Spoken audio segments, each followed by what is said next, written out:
Avelar Ringel. Eram pequenos comerciários e, numa época de dificuldades na empresa em que trabalhavam, vieram para Juiz de Fora para acertar a sua vida. Eu tinha apenas 2 anos de idade. Toda a minha vida ela foi construída em Juiz de Fora. Aqui eu estudei no Jardim da Infância Mariano Procópio. Depois o meu curso primário foi feito no Colégio Santos Anjos e no Colégio Santa Rita de Cássia. Posteriormente, ingressei no ginásio, depois de fazer o exame preparatório para os exames de admissão, e ginásio e colégio na forma do científico, eu os fiz na Academia de Comércio, uma escola tradicional, uma escola dos padres verbitas, que mantém em Belo Horizonte também uma escola, o Colégio Arnaldo, e ali eu me encaminhei para o magistério, lecionando agora no curso de admissão de ano inteiro na Academia de Comércio, mas também começando a lecionar no Monteiro Lobato, a primeira escola em Juiz de Fora da campanha nacional de educandários gratuitos. Os professores nada ganhavam, nem os dirigentes, e os alunos nada pagavam. Uma realidade daquela época, década de 50, que hoje seria inconcebível. Tendo em vista essa experiência de magistério, eu me encaminhei para a Faculdade de Filosofia e Letras de Juiz de Fora. Uma faculdade já mais antiga, de 1947, uma das poucas de Minas e poucas no Brasil, porque existiam muito poucas instituições que formavam professores para lecionar nos ginásios e nos colégios. E na Faculdade de Filosofia e Letras, eu fiz o curso de Geografia e História. Naquela época, era um único curso.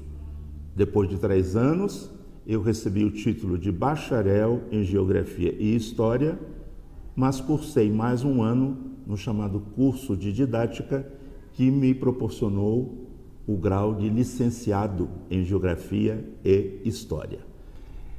Comecei a lecionar na própria Academia de Comércio, no Ginásio Estadual de Juiz de Fora, hoje Colégio Estadual Sebastião Patrus de Souza. Também comecei a lecionar na própria Faculdade de Filosofia e Letras, onde eu havia estudado, até que em 1964 ocorreu na minha vida um outro fato determinante. Como o diretor e o vice-diretor da FAFIL, eles renunciaram aos seus cargos, a congregação da FAFIL, que não era incorporada à Universidade de Juiz de Fora, já então criada por Juscelino Kubitschek de Oliveira, então, com o afastamento do diretor e do vice-diretor, a congregação se reuniu e me elegeu diretor da FAFIL. A Faculdade de Filosofia e Letras era considerada o centro da subversão em Juiz de Fora, porque os cursos que mantinha, ciências sociais, letras, geografia, história, jornalismo, eram cursos que permitiam o debate, a discussão política, e existia um diretório acadêmico muito forte, muito atuante, e então eu fui um pouco vítima dos acontecimentos. Cheguei a ser detido, criaram dificuldades no início da minha gestão, até comentando que eu iria ser afastado pelas autoridades militares e alguém iria ocupar o meu lugar, mas isso não aconteceu. Nós conseguimos comprar um prédio, é um prédio tombado, que ainda está de pé, e, de posse de um patrimônio, nós pudemos reivindicar a incorporação da FAFIL à universidade, o que de fato aconteceu em 1966.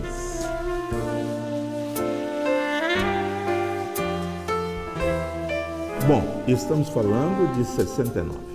Estamos falando, portanto, dos governos militares. Os governos militares tinham uma preocupação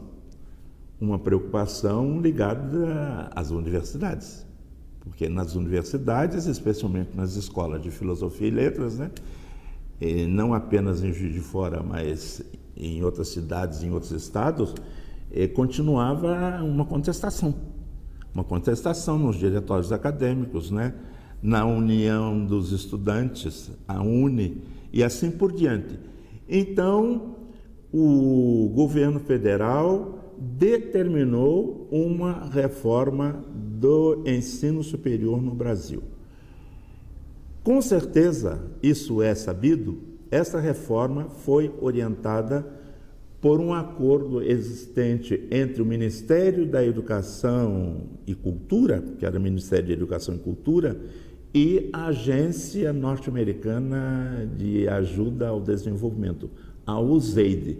Portanto, a reforma era uma reforma destinada a quebrar a resistência existente nas universidades aos governos revolucionários, com um novo modelo de universidade. Então, esse novo modelo de universidade, ele mudava completamente a estrutura da universidade. A universidade não seria mais montada em torno de faculdades, mas a unidade básica da universidade seria o departamento. E os departamentos reunidos é que ofereceriam os cursos superiores e, por sua vez, esses departamentos ficavam nos institutos básicos e nos institutos de ciências exatas, de ciências biológicas e de ciências humanas e letras, né? E então, isso tudo se acompanhou, né, de outra medida importante, que foi o auxílio de um empréstimo norte-americano para que as universidades federais construíssem os seus campi universitários. Então, se você perceber quando nasceu o campus da Universidade Federal de Juiz de Fora, você vai verificar que foi exatamente aí, 69, 70, nos anos 70 em diante, porque era importante juntar os estudantes num único local, o campus, e com isto reduzir a sua resistência aos governos militares. Nessa mesma época, né, a UNE foi extinta, os órgãos de representação estudantil, os diretórios acadêmicos foram extintos, a Faculdade de Filosofia e Letras ia ser extinta, como foi extinta. E no lugar se criou a Faculdade de Educação. Como eu era diretor da Faculdade de Filosofia e Letras, já então reeleito, o meu mandato foi respeitado e eu fiquei como diretor da Faculdade de Educação, portanto, o primeiro diretor da Faculdade de Educação, até o ano em que eu fui.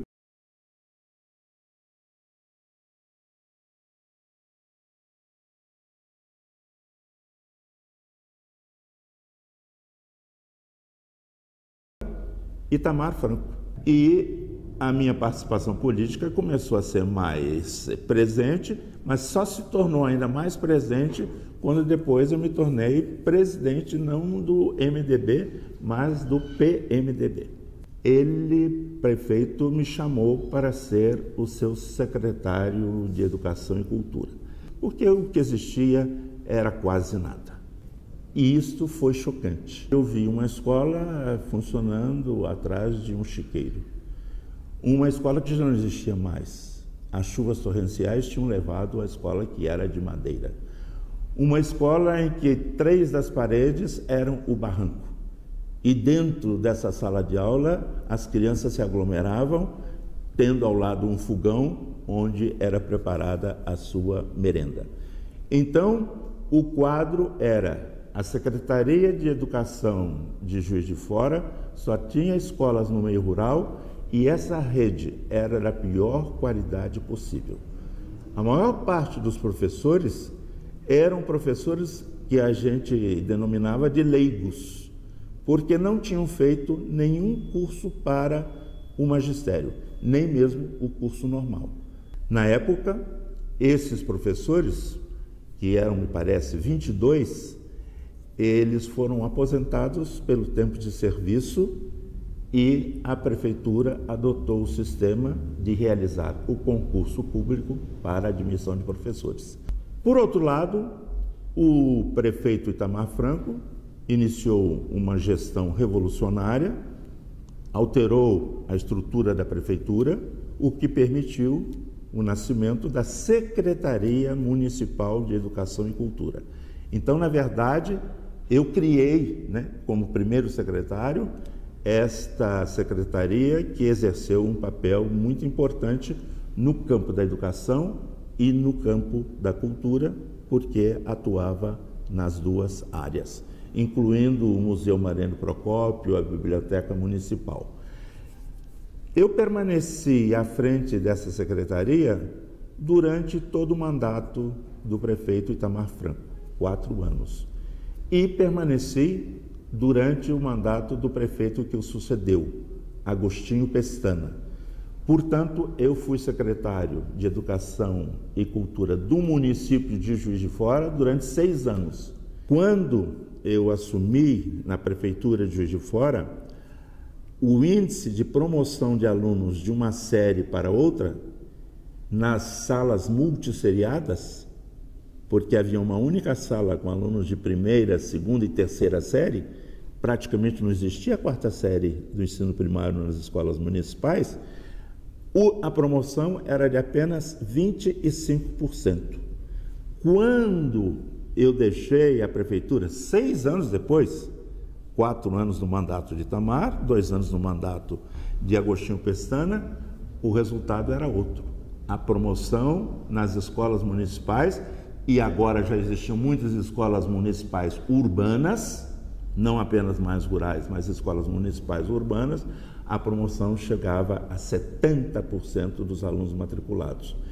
Então, se é feito um trabalho sério, começando pela seleção dos professores e depois com supervisão, livro didático, merenda escolar, acompanhamento, é possível melhorar a qualidade da educação.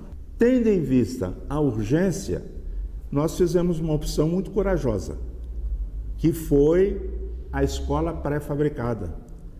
Nós identificamos no estado do Paraná uma firma que se chamava Campolar e que era especializada em produzir casas pré-fabricadas e que era possível usar o mesmo material para montagem de salas de aula. Então, as primeiras mudanças vieram rapidamente pela montagem de salas de aula pré-fabricadas de madeira, porque isso se podia fazer em 3, 4 semanas. Antes mesmo de iniciar o ano letivo, algumas escolas já apresentavam um novo quadro para que os alunos pudessem ser melhor atendidos. E, simultaneamente, outras escolas começaram a ser construídas de material, dependendo da urgência do empreendimento, Naquela época, a Secretaria de Educação e Cultura, possuía algo que é muito pouco comum numa Secretaria de Educação e Cultura. Ela possuía um grupo de operários, trabalhadores da construção civil, e que eram deslocados para um local, para um distrito e para outro, para a montagem das escolas ou a construção das escolas.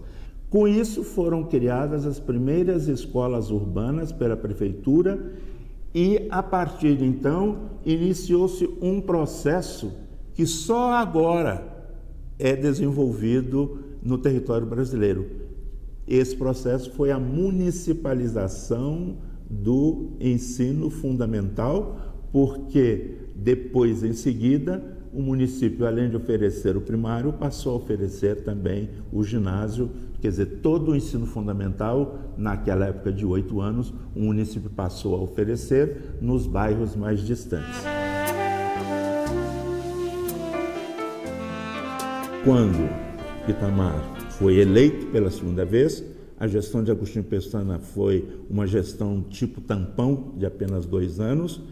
Então, o Itamar chegou a me convidar para permanecer, mas eu fui convidado para ir trabalhar no Ministério da Educação, em Brasília, no Departamento de Ensino Fundamental, porque o trabalho que fazíamos aqui em Juiz de Fora se tornou conhecido, né? E, naquela época, os dirigentes do Ministério me chamaram para Brasília. Eu fiquei 6 anos em Brasília, morando em Brasília e trabalhando num setor que era o setor de assistência técnica e financeira aos estados, né? Porque a União fazia uma ponte com os estados da federação, e dentro desta coordenação criou-se logo, sob a minha orientação, um projeto especial conhecido como Promunicípio. Quer dizer, a minha experiência no ensino municipal me ajudou a trabalhar com municípios em todo o Brasil. Existia um Serviço Nacional de Informações, o famoso SNI, e cada ministério tinha o seu Departamento de Segurança e Informação, o seu DSI. No entanto, eu passei pelo menos na primeira triagem, né? Porque fui convidado, aceitei e eu fui nomeado. As minhas superioras, porque eu tive 2 superioras no Ministério da Educação, eram mulheres, professora Eurides Brito da Silva e professora Ana Bernardes da Silveira Rocha. Especialmente a segunda foi chamada a atenção porque eu estava trabalhando com muita autonomia, com muita liberdade no Ministério, visitando os estados, visitando municípios e tendo até um projeto sob minha coordenação, que era o Promunicípio. Eu estava lá trabalhando como um técnico, eu não exercia nenhuma função política, né? Embora, naquela época, eu já fosse membro do MDB. O Ministério tinha chegado à conclusão, aqui eu havia chegado também em Juiz de Fora, que era importante que os municípios começassem a assumir maiores responsabilidades na oferta de ensino, particularmente no ensino rural, dada a proximidade, né, em que eles estavam das realidades múltiplas que existiam e existem em todo o Brasil. Agora, os municípios não estavam ainda preparados. Portanto, esse Promunicípio, o grande objetivo do Promunicípio era organizar os municípios, fazer com que eles criassem um órgão municipal de educação, secretaria, departamento ou divisão, chamassem pessoas com alguma competência para gerenciar esse departamento, criassem um grupo de supervisores e começassem a trabalhar com concursos para admissão de professores. A ideia do Promunicípio era, portanto, ainda uma ideia incipiente, né, no caminho de uma futura municipalização que só aconteceria depois da Constituição de 1988. A então diretora da Faculdade de Educação, professora Dalva Carolina Yasbeck, ela foi a Brasília conversar comigo e insistiu que eu voltasse a Juiz de Fora, então que eu vou ocupar alguns cargos na Faculdade de Educação, como chefe do Departamento de Métodos e Técnicas da Educação e coordenador do curso de Pedagogia. Eu estava na prefeitura, onde eu fui trabalhar a convite do então prefeito Tarcísio Delgado, no Instituto de Pesquisa e Planejamento, o IPLAN. E aí eu observei, como qualquer brasileiro pode observar, que é muito difícil você operar mudanças mais profundas se você não tiver uma participação política mais ativa. Então, eu fui candidato, né, a prefeito em 1988. A experiência do IPLAN, que é a única experiência de serviço público que eu tenho fora da área de educação, pesquisa e planejamento, foi importante para isso. Porque o IPLAN, sendo um Instituto de Pesquisa e Planejamento de Juiz de Fora, permitiu que eu visse Juiz de Fora na sua totalidade, que não era apenas o setor de educação, mas todos os setores que deviam ser envolvidos, deviam trabalhar em comum para o desenvolvimento do município, para o desenvolvimento da cidade. Daí eu ter tentado a minha candidatura, com o fato também de que o prefeito Tarcísio Delgado era do PMDB, eu havia trabalhado com ele na prefeitura, era uma pessoa conhecida, e, digamos, eu me sentia em condições e agora eu queria ter uma participação política mais presente. Eu cheguei a pedir ao Itamar apoio e ele não me apoiou, ao contrário, fez algumas colocações que não me pareceram adequadas, então eu continuei na luta, né? Permaneci como candidato, mas fui vencido e, portanto, essa oportunidade de ser prefeito de Juiz de Fora, ela me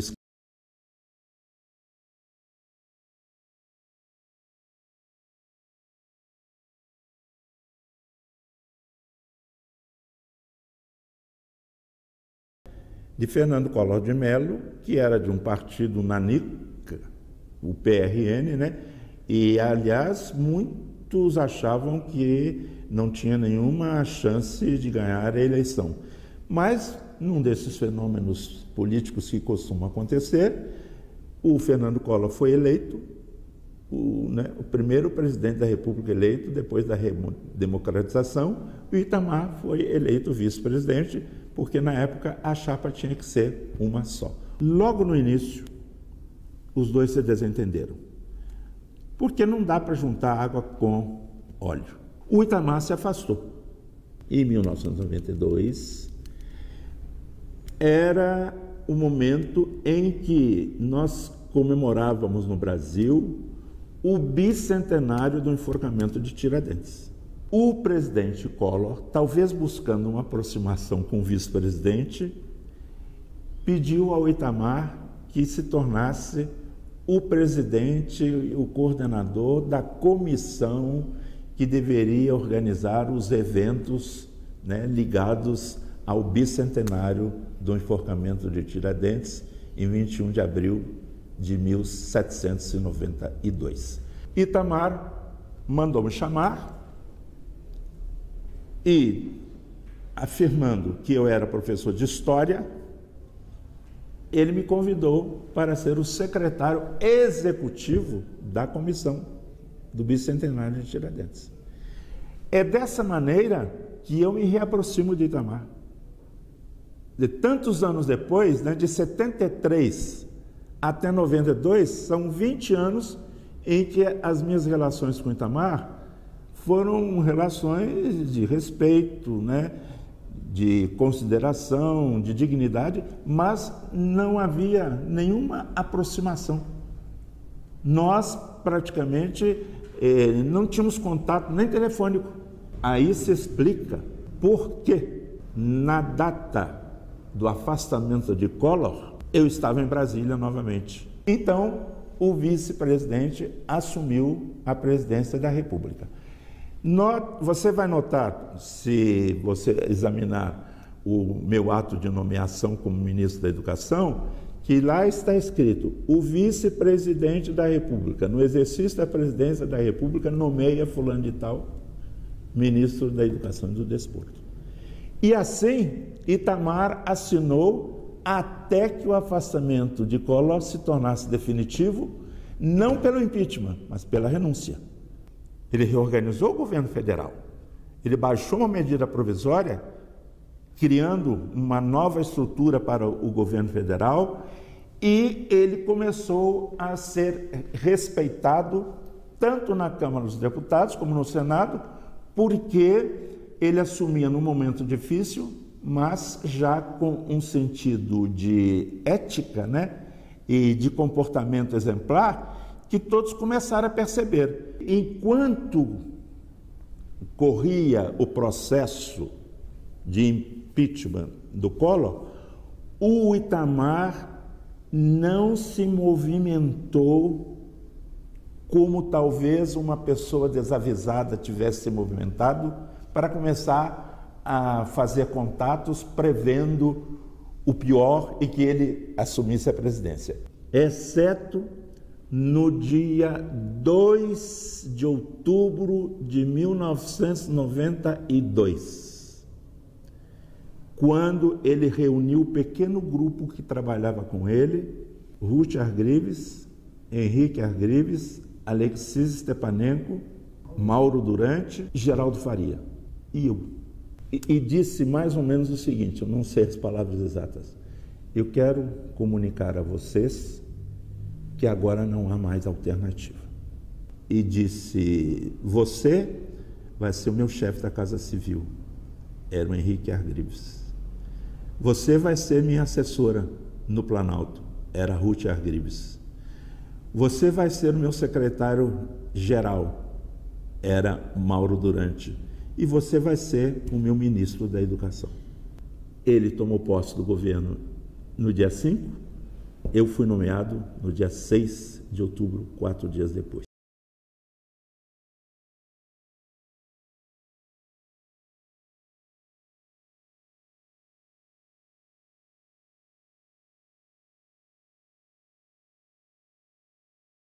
Uma observação de um político muito importante que chegou ao Itamar e perguntou: mas quem é esse tal de Murilo Wingel?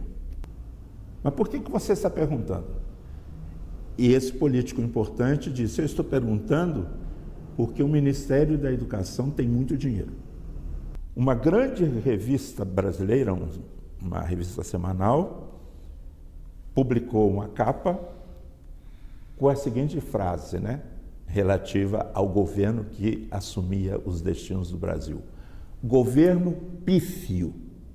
E outros jornalistas, maliciosamente, percebendo que Itamar tinha se cercado de muitas pessoas de Juiz de Fora, passaram a nos criticar como sendo a República do Pão de Queijo. 3 fatores me ajudaram muito. Primeiro, o fato de ter trabalhado no MEC durante 6 anos. Quer dizer, eu conhecia a máquina do Ministério da Educação, eu não era um neófito. Segundo fato que me ajudou muito: no dia da minha posse, a Associação Nacional dos Dirigentes das Instituições Federais de Ensino Superior, a ANDIFES, os reitores das universidades federais estavam reunidos em Brasília. Estavam desesperados, porque o Brasil estava a uma troca. As universidades deviam conta de energia, conta de água, conta telefônica, não tinham papel, enfim, não sabiam mais como iam terminar o ano de 1992. Então, pela minha experiência, disse a eles o seguinte: olha, nós não estamos de lados contrários, nós estamos do mesmo lado, o nosso lado é a educação. Isso foi muito bom. E o terceiro fato é um fato muito interessante. O reitor da Universidade de São Paulo, Roberto Leal, ele me convidou para fazer um pronunciamento para o Conselho Universitário da USP. Era a primeira vez que isso acontecia. E eu fui aplaudido pelo Conselho Universitário da USP. Isso quebrou toda e qualquer resistência. Aquela revista que tinha dito que o governo era pífio, em dezembro de 1994, quando Itamar Franco deixou a presidência da República, publicou uma manchete dizendo: presidente, 86% de aprovação.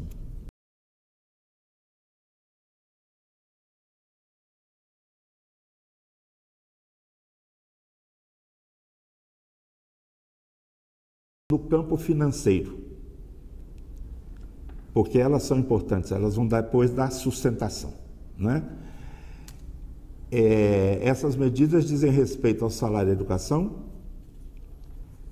que era cobrado pelo Banco do Brasil e pela Previdência Social, mas entrava no Tesouro Nacional e só chegava ao Ministério da Educação meses depois. Com uma inflação de 20%, 25% ao mês, pode em verificar que o que chegava ao MEC era muito pouco. Então, eu consegui já naquela ocasião que o presidente Itamar Franco baixasse um decreto estabelecendo o roteiro do salário de educação. Se arrecadado pela Previdência Social, tinha que ir diretamente pela conta do Ministério da Educação. Se arrecadado pelo Banco do Brasil, até 15 dias depois da arrecadação, tinha que estar na conta do Banco do Ministério da Educação. E da mesma forma, fizemos com o financiamento do ensino superior, né, cujos recursos passavam pela Caixa Econômica, mas na verdade não se utilizava adequadamente. Isso então foram medidas, né, importantes. Como importantes foram as medidas do Fundo Nacional do Desenvolvimento da Educação. Paralelamente a isso, algumas medidas simples, mas que até então não tinham sido adotadas. Uma delas, a descentralização da merenda escolar. Sabe que até então, o Ministério da Educação comprava a merenda escolar para todo o Brasil, através de uma licitação única. Toda essa merenda era entregue em Brasília e de Brasília, então, deviam sair veículos levando essa merenda para todo o Brasil. Hoje, o dinheiro chega na escola, é a escola que, na verdade, procede à compra da merenda. Outra medida importante, livro didático, cuja distribuição era igual à da merenda. Resolvemos que o livro didático chegaria à escola, não por uma empresa, não por uma transportadora, mas pela Empresa Brasileira dos Correios e Telégrafos. Além disso, conseguimos tirar do ouvido o Plano Decenal de Educação para Todos. Essa é uma das coisas mais importantes que conseguimos realizar naqueles poucos mais de 2 anos. Convoquei os meus auxiliares, constituí uma comissão e disse, olha, em 60 dias vocês vão elaborar a minuta de um Plano Nacional de Educação para Todos. E assim foi feito. Ele foi discutido por toda a sociedade brasileira. Mais de 3.000 municípios mandaram para Brasília os seus planos municipais de educação. Todo esse processo de educação para todos teve um final feliz, que foi a Conferência Nacional de Educação para Todos, em 1994. Esse pacto foi assinado no Palácio do Planalto, na presença do presidente Itamar Franco, foi assinado pelo governo federal, pelos governos estaduais, pelos governos municipais, pelos reitores das universidades brasileiras, pelos conselhos estaduais e pela Confederação Nacional dos Trabalhadores da Educação. E o fruto de tudo isso é o piso salarial do professor.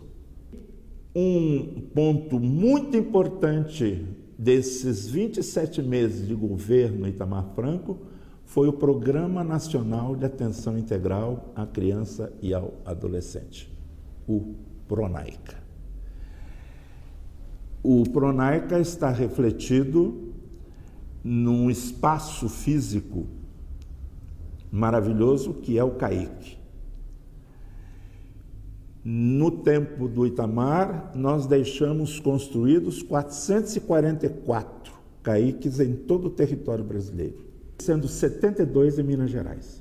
O centro do PRONAICA e de cada CAIC não é o ensino, mas é a criança, é o pré-adolescente, que precisam ser atendidos quanto ao ensino, mas também quanto à saúde, quanto ao esporte, quanto à cultura, quanto ao lazer, quanto à tecnologia e a tudo mais. Um CAIC tem instalações para creche, para pré-escola, para ensino fundamental, tem laboratórios, tem salão, tem instalações para atendimento médico, tem alimentação escolar farta e abundante.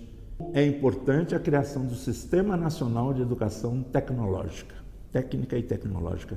Em nossa época, nós construímos ou concluímos a construção, porque encontramos muita coisa em andamento, cerca de 40 escolas técnicas federais por todo o território brasileiro. E as escolas agrotécnicas federais eram administradas diretamente pelo MEC, o que era algo de absurdo. Então elas foram transformadas em autarquias. E como autarquias passaram a gozar da mesma autonomia que as escolas técnicas, os Cefetes e as universidades federais. O presidente Itamar Franco, desde o dia em que assumiu o governo, ele tinha a preocupação de dar um fim ao caos econômico-financeiro em que o país vivia, com uma inflação galopante. E tanto isso é verdade que ele não hesitou em nomear e exonerar vários ministros da Fazenda, até chegar ao ministro Fernando Henrique Cardoso, que montou uma equipe de alta capacidade e que propôs um ato, justamente outra medida provisória, criando o real. E o real não foi criado de um momento para outro, né? Foi dado início a um processo em que a moeda circulante na época, ela foi valorizada em URV, Unidade Real de Valor, até chegar ao real propriamente dito. Até que o presidente baixou a medida provisória, quando já não era mais ministro Fernando Henrique Cardoso, um ministro chamava-se Rubem Recupero, e que exerceu um papel importante para que a sociedade brasileira aceitasse a nova moeda. E nós todos fomos signatários dessa medida provisória. Eu fui um dos signatários da medida provisória que criou.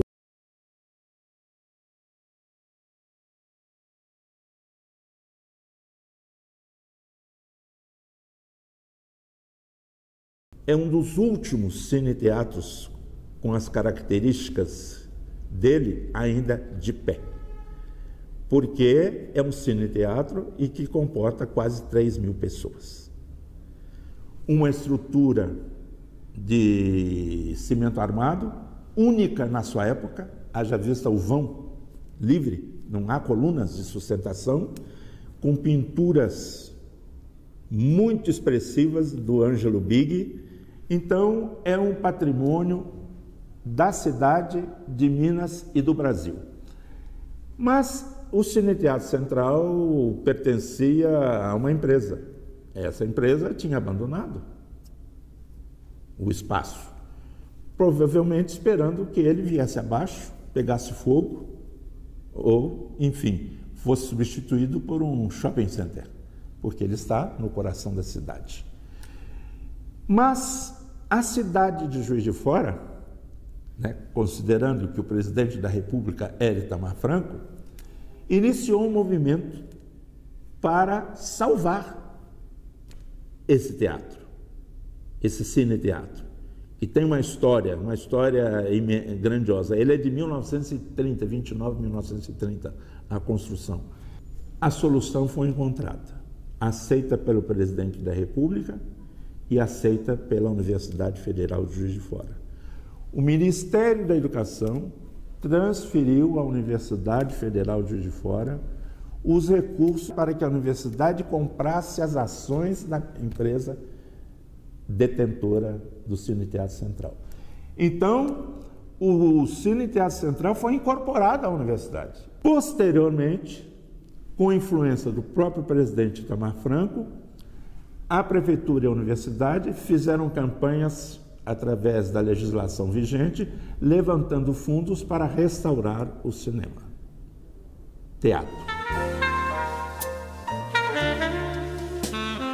Murilo Mendes, que era diplomata e serviu ao Brasil muitos anos na Itália, ele fez amizades, como homem de cultura que era, grande poeta, com grandes artistas. Então, esses artistas foram presenteando Murilo Mendes com desenhos, com quadros, até com mensagens, né? Picasso, Magritte, Chagall, de tal sorte que o Murilo Mendes, ele juntou um patrimônio fabuloso do ponto de vista artístico-cultural. Como, depois de aposentado na carreira diplomática, ele foi morar em Portugal, ele levou todo esse patrimônio para Portugal. Mas nós queríamos trazê-lo para o Brasil. Eu pedi ao embaixador José Aparecido que agendasse um encontro com a viúva. E afinal eu disse a ela, nós queremos que esse patrimônio vá para Juiz de Fora, porque ele nasceu em Juiz de Fora. E nós queremos que ele fique protegido pela Universidade Federal. Portanto, nós nos propomos a comprar esse patrimônio com recursos federais pela Universidade Federal de Juiz de Fora, o que de fato foi feito. E toda a coleção de Murilo Mendes veio para Juiz de Fora, para o Centro de Estudos Murilo Mendes. Quando a reitora Margarida Salomão decidiu levar a reitoria da Universidade de Juiz de Fora, onde nos encontramos nessa conversa, resolveu levar a reitoria da universidade para o campus da universidade, onde se encontra. Então, ela discutiu no Conselho Universitário a transformação desse imóvel no Museu de Arte Moderna Murilo Mendes.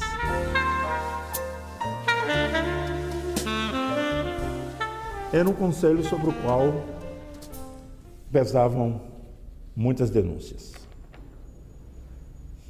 especialmente relativas à aprovação e criação de universidades privadas. Contudo, como os conselheiros tinham mandato, nós não tínhamos nenhuma possibilidade de alterar a composição do conselho de uma forma a transformá-lo. Segundo aspecto, o Congresso estava discutindo a Lei de Diretrizes e Bases da Educação Nacional. E fui à Câmara dos Deputados debater em plenário o texto da nova Lei de Diretrizes da Educação Nacional, que a Câmara dos Deputados aprovou. Foi aprovado também na Comissão de Educação do Senado Federal. Aí houve incidentes que não cabe a mim explicar, que o que tinha sido aprovado foi engavetado e substituído por uma outra proposta muito diferente da que vinha sendo discutida. Acontece que nas discussões sobre a nova Lei de Diretrizes da Educação Nacional, estava previsto o Conselho Nacional de Educação, não federal, nacional de educação. Isso não é um simples jogo de palavras. Conselho Federal, do governo federal, Conselho Nacional da nação brasileira. Então, o sentido era fazer do Conselho não um órgão de governo, mas um órgão de Estado. Então, nós vimos aí uma oportunidade para tomar uma medida. Qual foi essa medida? O presidente Itamar Franco baixou uma medida provisória extinguindo o Conselho Federal de Educação e criando o Conselho Nacional de Educação. Na medida em que extinguiu o Conselho Federal de Educação, extinguiram-se os mandatos dos conselheiros. Extinguindo-se os mandatos dos conselheiros, era possível começar a montagem de um novo conselho de âmbito nacional, um conselho de Estado, e livre dessas denúncias, dessas acusações que pesavam sobre o Conselho Federal de Educação. Esta é a história. Infelizmente, o governo Itamar Franco terminou, a medida provisória estava em vigor, e em vigor ficou até 1996, quando o novo governo Então, realmente instalou o Conselho Nacional de Educação, mas não como um conselho de Estado. Instalou como se fosse o conselho do governo.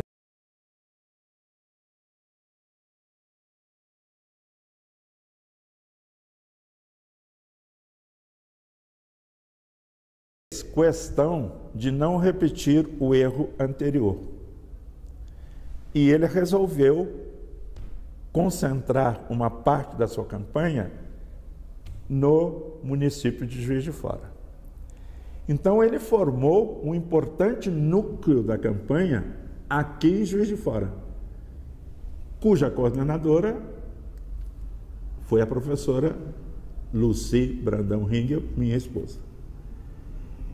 E, sendo ela a coordenadora, eu apresentei a ela e ao candidato Itamar Franco um projeto. O projeto era que nós percorrêssemos todo o estado de Minas Gerais, usando a minha condição de ex-ministro, né, e alguns contatos que a gente possuía aqui e acolá, para debater os problemas de educação em Minas Gerais. Isso gerou um Fórum Mineiro de Educação, que nós fizemos realizar em 6 cidades importantes do estado. E nós pudemos começar a preparar um plano de educação para Minas Gerais, no caso de Itamar ser eleito. Então, a grande consequência desse processo foi que Itamar foi eleito, tomou posse, convidou-me para ser o secretário de Educação do Estado de Minas Gerais e eu já cheguei na secretaria com um plano de educação para Minas Gerais alinhavado.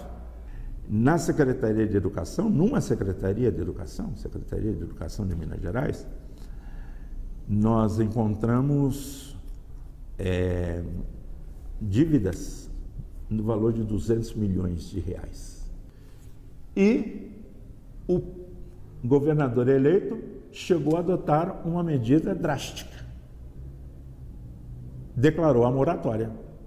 Dizer que o Estado não tinha como pagar aquilo que devia, nem sequer pagar as prestações a que tinha se comprometido a pagar com o governo federal. Esse é um fato bem conhecido na história recente de Minas Gerais, acabou não frutificando, porque evidentemente o governo federal tinha meios, né, de coibir a moratória de Minas Gerais. Contudo, algo se pôde fazer. O mais importante foi o Plano Mineiro de Educação, que denominamos Escola Sagarana. E depois do programa da Escola Sagarana, nós promovemos o concurso. O número de professores e funcionários designados, quer dizer, que não tinham nenhum direito trabalhista na Secretaria de Educação, era maior do que o pessoal do quadro. Introduzimos a eleição do diretor de escola estadual, democrática, né? Trabalhamos sobre a restauração dos conservatórios estaduais de música, promovemos a avaliação da educação mineira, o CIMAV, o primeiro governo estadual de que eu tenho lembrança que promoveu a avaliação das suas escolas, dos seus dirigentes, dos seus professores e dos seus alunos. Iniciamos a Bolsa Familiar para a Educação, uma espécie de Bolsa Família, chamo Bolsa Familiar para a Educação, porque estava relacionada à educação, né? No Vale do Jequitinhonha, dezenas de municípios do Vale do Jequitinhonha, os mais pobres municípios de Minas Gerais, né, foram selecionados. Resolvemos o problema do salário da educação em Minas Gerais, como tínhamos resolvido no Ministério da Educação, porque, da mesma forma, o governador determinou que os recursos do salário da educação fossem para a Secretaria de Educação. Criamos a cota municipal do salário da educação. O salário de educação é uma contribuição das empresas, né, da responsabilidade das empresas para com a educação. Uma contribuição mensal que elas fazem junto com a folha de pagamento. E como um fecho importante da administração da educação em Minas Gerais foi o projeto Veredas, né? A formação de professores em exercício que só tinham um curso normal, mas a sua formação em nível superior, usando a metodologia da educação à distância. O Veredas formou em nível superior perto de 15 mil professores, sendo uma parte professores estaduais, outra parte professores municipais. Foram 28 polos. O Veredas é um projeto sui generis, porque a execução do Veredas foi das universidades federais e privadas de Minas Gerais ou faculdades. A maior obra que realizou foi resolver o problema da CEMIG. E o Estado tinha privatizado 1/3 da CEMIG e os que adquiriram o 1/3 tinham poder de veto às iniciativas da CEMIG. Itamar preparou todo o processo para que o assunto fosse levado à Justiça e a Justiça deu ganho de causa à CEMIG, ao Estado de Minas Gerais. Uma parte das ações podem não pertencer à CEMIG, mas esses acionistas não têm o direito a veto. Então, qual foi a consequência disso? Voltaram a ser construídas usinas hidrelétricas em Minas Gerais. Então, eu fui membro do Conselho Nacional de Educação de 2004 a 2008, na esperança de que, estando no Conselho, eu convencesse o Ministério da Educação a considerar o Conselho Nacional como nacional, e não um Conselho de Governo.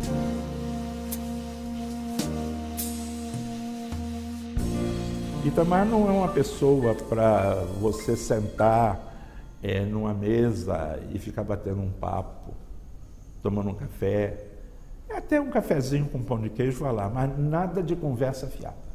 Toda conversa sempre era assunto de governo, no Ministério, na Secretaria Estadual e na Secretaria Municipal. Não havia nenhuma dificuldade em que ele compreendesse o objetivo e admitisse ou a medida provisória, ou o decreto, ou o projeto de lei.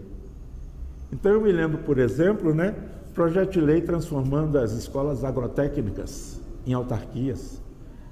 Projeto de lei criando o quadro de servidores das escolas técnicas e dos Cefetes federais. Criação do Sistema Nacional de Educação Técnica e Tecnológica. Aceitação de propostas a favor da Universidade Federal. Melhoria do financiamento do ensino superior. Criação dos cursos noturnos nas universidades. Estímulo aos cursos de licenciatura nas universidades federais. Projetos Veredas, CIMAVE, porque isso tudo tinha um custo.